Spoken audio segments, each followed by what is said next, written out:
Muhammad o'sha yetimcha Allohning payg'ambari ekanmi? Quraysh sayyidlari bizga qarshi chiqishsinmi? Ota-bobolarimiz tutgan dindan yuz o'giraylikmi? Aqldan ozib qolibdi. Kim ham unga ishonardi? Men sizga ishonaman. Islomdagi birinchi iymon keltirgan zot Xadicha onamiz edilar. U Makkaning boy va badavlat ayollaridan edi. Unga ko'pchilik zodagon erkaklar turmush qurish taklifini berishgan. U esa qalbini hech vaqosi yo'q yosh yigitga ochdi. Muhammad al-Amin. Xadija oddiy ayol emasdi. U islom uchun o'zidagi bor narsalarni baxshida qildi.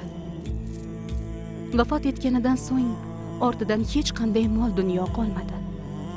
Ammo u uchun jannatning eshiklari doimo ochib qo'yildi. Bir kuni Jabroil alayhissalom payg'ambar oldilariga xushxabar bilan keldi. Xadija kelgach, unga Alloh taolodan salom aytib qo'ying va mendan ham. Va unga jannatdagi durlardan yasalgan qasr xushxabarini bering. U yerda shovqin ham, charchab qolish ham yo'q. Ushbu hikoya payg'ambarning yodida butun umr qolgan ayol haqida. Payg'ambarga birinchi bo'lib iymon keltirgan. Islom uchun bor budini qurbon qilgan. Xadija roziyallohu anha qissalari. Ushbu videolar ishonchli islom manbalaridan olingan yuzlab ma'lumotlarga asoslandi. Barcha sun'iy intellekt vizual materiallari malakali islom olimlari bilan hamkorlikda tayyorlandi va islom ko'rsatmalariga muvofiqlashtirildi. Cho'lning o'rtasida, baland tog'lar orasida Makka degan shahar bor edi. Bu shahar Ka'ba soyasida yashardi.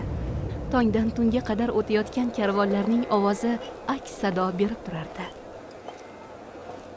Ana shu shaharda Qurayshning eng obro'li va badavlat savdogarlaridan biri Huvaylid yashar edi. Uning rafiqasi Fatima oliy janob oiladan bo'lib, o'zining nafisligi va nafosati bilan ko'pchilikni hayratda qoldirgan edi. Bir kuni Alloh ularning oilasiga qiz farzand berdi. Qizaloq kutilganidan biroz ertaroq tug'ildi. Huvaylid qizchani qo'liga oldi va uning jajji ko'zlariga qarab jilmaydi-da, uning ismi Xadija bo'ladi. Bu ism erta tug'ilgan degani dedi. Xadija Makka shahrida, gavjum savdo hayotining markazida, zodagon oilada o'sadi. Uning otasi ulkan karvonlar tashkil qilib, uzoq o'lkalarga mol chiqarish bilan shug'ullanardi. Xadija esa yoshlik chog'laridanoq mana shu manzaralarga guvoh bo'lib o'sdi. Vaqt Makkaning yonayotgan